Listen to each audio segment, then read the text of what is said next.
Hi friends, இன்னைக்கு பாவக்காய் கருவாடு மாங்காய் போட்ட காரக்குழம்பு சூப்பராக இருக்கும்.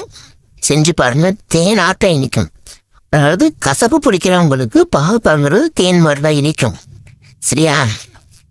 இது கசப்பே இல்லை, கசப்பே பிடிக்காதவங்களுக்கு கூட இது சாப்பிடலாம். ஏன்னா இந்த மெத்தடில் செஞ்சீங்கன்னா கசப்பு துளி கூட இருக்காது. அதுக்கு அதில் நான் பாவக்காயை சாப்பரில் போட்டுக்கிட்டேன்.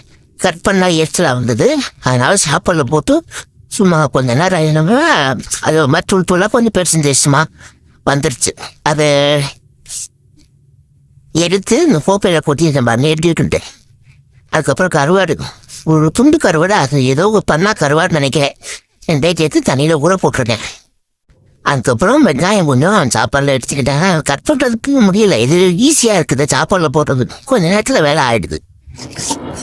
சட்டியை காய வச்சு எண்ணெயை ஊற்றி முதல்ல கருவாடை பொரிச்சிக்கிறேன். ஏன்னா ஒரு கருவாடில் மூணு பொரிச்சாதான் எடுக்க முடியும். இதெல்லாம் கரையுது, அதனால அந்த வாழை கருவாடு அந்த வயிறு இல்லையா, அதனால அதை பொரிச்சு எடுத்துக்கிட்டேன். அது இப்போ அந்த முள்ளை எடுத்துடலாம்ல, அதனால்.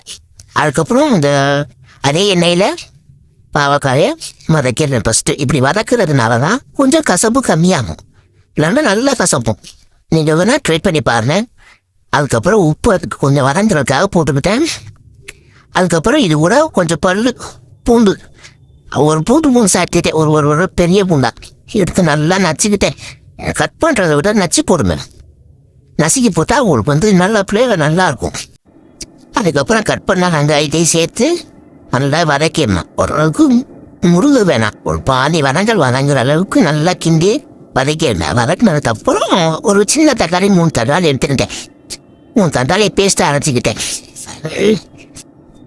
எப்பவுமே அப்படி தான் அரைச்சி போட்டுறது. அப்புறம் அதுக்கப்புறம் மஞ்சத்தூள் கொஞ்சம் போட்டுக்கோங்க, குழம்புக்கு தேவையான அளவு மஞ்சத்தூள் போட்டு அதுக்கப்புறம் அந்த கருவாடையிலேருந்து உள்ளே எடுத்து வச்சு பீஸாக கட் பண்ணி வச்சேன்.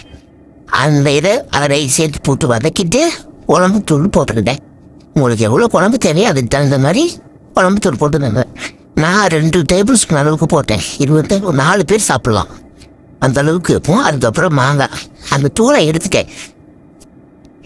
அந்த தூளை எடுத்துகிட்டு போட்டால் அது நல்லாயிருக்கு. சாப்பிடும்போது அந்த மாங்காய் கரைஞ்சி அது ஒரு டேஸ்ட்டாக இருக்குது. தோலோட தூள் சேர்ந்துக்கிட்டு அது நல்லா தெரியல, அதனால் இப்போ எடுத்துடுவது. அதுக்கப்புறம் தேவையான அளவு குழம்பு உப்பு போட்டு கொஞ்சம் கருவேப்பிலை அதன் தலையில் போட்டு அதோட குக்கரை மூடி ஒரு 2 விசில் வச்சுட்டேன். அப்படி வச்சா கொஞ்சம் நல்லா கசிஞ்சிருக்குல்ல அந்த பாவக்காய், அதனால் 2 விசில் வச்சுட்டேன். நாங்கள் எப்படி